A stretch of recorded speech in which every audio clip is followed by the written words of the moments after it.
टुटियां पई घड़ियां कुछ नहीं बेच सैल सुल पाने बस।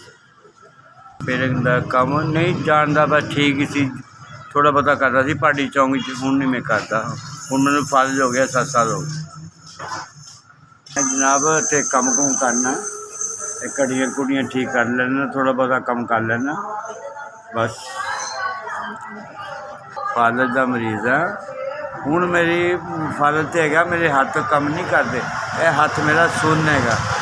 मैं तकलीफ हैगी लेकिन मैं मजबूरी बैठे हैं बच्चों के कोल बह जाने। चलो यार नवे बच्चे 7 बेटियां ने मेरे, मैं अपनी मेहनत कर रहा।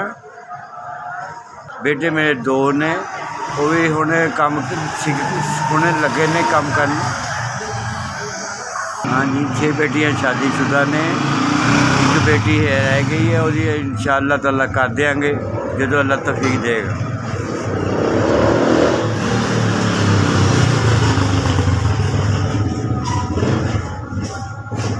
मोबाइल नहीं